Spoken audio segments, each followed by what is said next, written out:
I, 28 male, was engaged to Vanessa, 27, for about 6 months. Together for 3 years total. Last weekend changed everything. We were at her friend Claudia's birthday dinner. Nice restaurant, about 12 people. I was telling a story about helping my coworker through his divorce, how he'd broken down in the parking lot, and I'd stayed with him for 2 hours. So I just sat there with him. Sometimes people just need someone to listen, you know? Vanessa laughed. Loud. Oh my God. You sat in a parking lot for 2 hours listening to Craig cry? That's so you. What's that supposed to mean? You're like an emotional support animal. Always trying to fix everyone's feelings. Her friend Jenna looked uncomfortable. That's actually really nice of. Nice. Vanessa cut her off. It's exhausting. Last week he spent 3 hours helping our neighbor after a cat died. A cat. He made her tea and everything. Mrs. Chun is 74 and lives alone. Whiskers was her only. See? There he goes again. You're too sensitive, Benji. It's embarrassing. Grow up. The table went quiet. I felt my face burn. Remember when we watched that movie and you cried? She turned to the group. It was about a dog. He sobbed. Like actual tears. It was Marley and me, I said quietly. Whatever. Real men don't cry at dog movies. Or spend their weekends being everyone's therapist. Her friend Marco shifted in his seat. I cried at that movie too. Yeah. When you were like 12, Vanessa shot back. Last month, actually, Marco said. Vanessa rolled her eyes. Great. Another sensitive one. You and Benji should start a support group. Everyone laughed nervously, except Claudia, who was watching me. You're right, I said finally. I should grow up. Vanessa looked satisfied. Finally. See, was that so hard to admit? Not all. Growing up means making mature decisions, right? Exactly. Cool. I'll start tomorrow. The rest of dinner was awkward. Vanessa kept making jokes about my sensitivity problem. How I always asked how people's days were. How I remember birthdays. How I checked in on friends going through hard times. He sends thinking of you texts, she announced like it was a war crime. To people he hasn't seen in months. That's thoughtful, Claudia suggested. It's clingy and weird. Nobody needs that much emotional availability from a man. I just nodded along, ate my pasta, smiled when appropriate. But I'd already made my decision. Update 1. Sunday morning, I started my growing up process. First, I call my buddy Derek.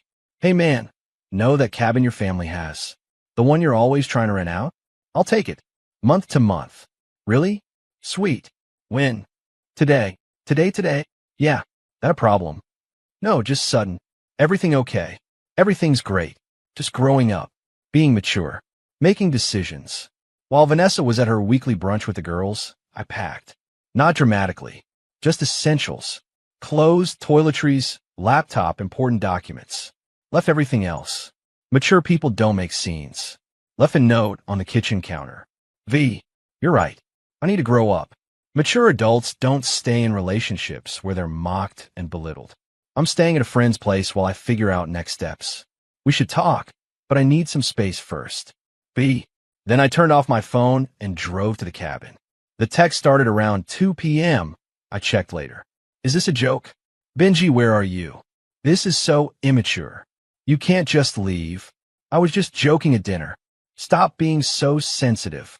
Ironic, that last one. But here's where it gets interesting. Around 6 p.m., I got a call from Claudia. I almost didn't answer, but something made me pick up. Benji? Thank God. Are you okay? I'm fine, Claudia. Thanks for asking. Vanessa is losing it. She called everyone from dinner, ranting about how you abandoned her over nothing. But that's not why I'm calling. Can I ask you something? As someone who's apparently too sensitive. Sure. My dad. He's been diagnosed with early-stage dementia. I haven't told anyone yet. I'm scared I don't know what to do, and God, this is stupid. You don't even know me that well. It's not stupid. Tell me what's going on. We talked for an hour. About her fears, her dad's condition, support resources. I gave her numbers for support groups, sent links to helpful websites. Just listen, mostly. Thank you, she said finally. I needed this. Vanessa always changes the subject when I try to talk about serious stuff. That must be hard. She says I'm being dramatic. That everyone's parents get old. Patterns. Interesting patterns. Update 2. Word spread fast about our break. Vanessa's version. I threw a tantrum and ran away because I couldn't handle a joke. My version. I didn't have one. Didn't badmouth her. Just told people we were taking space. Mature. Derek commented when I refused to trash talk. Then Thursday happened. I was at a coffee shop, working remotely, when Marco walked in. Spotted me immediately. Benji. Man, I've been hoping to run into you. Hey Marco. Listen, I wanted to say what Vanessa said at dinner. That wasn't cool. It's fine. No, it's not. And can I tell you something? My girlfriend and I have been having problems. I remember what you said about just listening to people, so I tried it. Actually listened to her instead of trying to fix everything. We had the best conversation we've had in months. That's great, man. It is. And I realized something. Vanessa mocks you for being emotionally available, but she's the one who can't handle real conversations. Remember when Jenna's mom was sick? Vanessa told her to stop being depressing. I did remember. Jenna had stopped coming to group hangs after that. Anyway, Marco continued. Bunch of us are having a game night Saturday. You should come. Vanessa won't be there. She says game nights are childish. I went. It was nice. Normal. Nobody mocked anyone for caring about things. That's when Jenna pulled me aside. Claudia told us about her dad and how you helped. She needed someone to talk to. She tried talking to Vanessa first. A month ago, Vanessa told her she was overreacting and changed the subject to wedding planning. Your wedding planning. Oh, yeah. Oh, you know what the mature thing is? Being there for people. Not whatever performance Vanessa does. The group chat started that night. Not about Vanessa, about supporting Claudia, sharing resources, organizing meal trains for when her dad had appointments. Everyone contributed, except Vanessa, who wasn't invited. Update 3. Vanessa found out about the group chat when Claudia thanked everyone on social media for their support. Tagged everyone who'd helped, including me. Especially me, actually. I don't know what I would have done without these amazing friends. Special shout out to Benji, who listened when I needed it most and helped me find the best care team for my dad. This is what real friendship looks like. My phone exploded. V, you turned my friends against me. V, this is so manipulative. V, using Claudia's situation to get back at me? Pathetic. V, they had game night without me. Then she tried calling. 23 times in an hour. I answered on the 24th. Finally, how dare you? Vanessa, I'm at work. What do you need? What do I need? I need you to stop poisoning my friends against me. I haven't said a single negative thing about you. Bullshit. They're all taking your side. There aren't sides. We're broken up. They're allowed to be friends with both of us. They chose you. They chose kindness. That's different. Don't get philosophical with me. This is what you wanted. You planned this. I planned to help Claudia's dad. Did I also plan Jenna's mom getting sick? Or Marco's relationship issues? You probably... Vanessa, your friends aren't choosing me over you. They're choosing to be around people who don't mock them for having feelings. I don't. You called Claudia dramatic. Told Jenna she was depressing. Said Marco was another sensitive one like it was contagious. Those were jokes. Nobody's laughing. She hung up, but she wasn't done. That weekend, she showed up at the cabin. Derek called to warn me, but she was already pounding on the door. We need to talk. I opened the door. Okay. She looked rough. Hair unwashed, makeup smeared. You ruined everything. What did I ruin? My friendships. My life. Everyone thinks I'm some heartless monster. Are you? How can you ask that? You know me. I thought I did. Then you spent a whole dinner mocking me for being kind to people. IT was one dinner. No, it wasn't.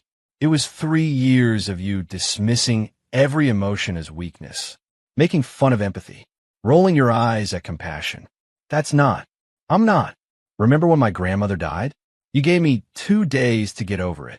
When Derek's kid was born premature, you complained I spent too much time in the hospital. When Mrs. Chen's husband passed, you said I was weirdly obsessed with checking on her. She stared at me. Those were different. How? Because you don't think feelings matter, unless they're yours. That's not true. I have feelings.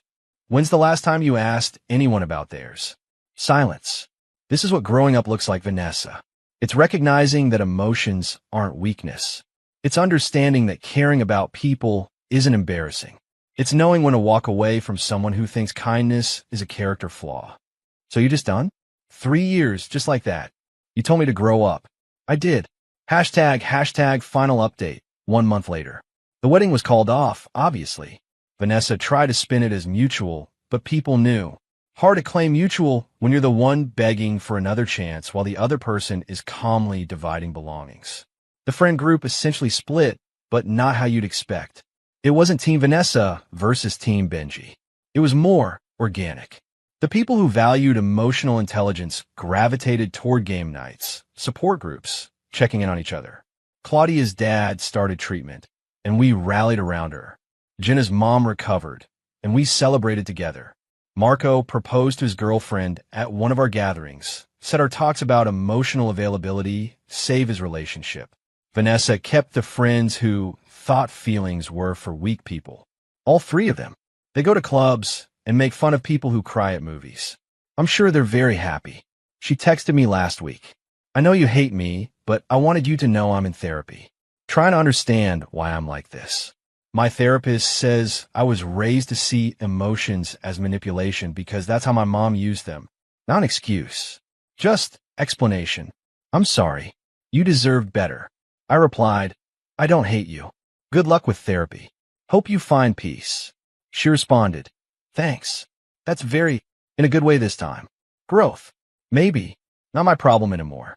I'm dating now. A teacher named Simone who tears up at those soldiers coming home videos and isn't embarrassed about it. She thinks my sensitivity is attractive. Calls it emotional intelligence. I love that you check on people, she said last week. It's sexy when men have feelings. Weird how that works. Vanessa was right about one thing. I didn't need to grow up, just not how she meant it. Growing up meant recognizing that being mocked for kindness says more about the mocker than the mocked. It meant understanding that the right person won't ask you to be less caring. It meant walking away from someone who saw empathy as embarrassment. That's the mature thing to do. Edit. Since everyone's asking, Claudia's dad is doing well on his new treatment plan. And yes, she's still one of my closest friends. Edit 2. To those saying Vanessa might change in therapy,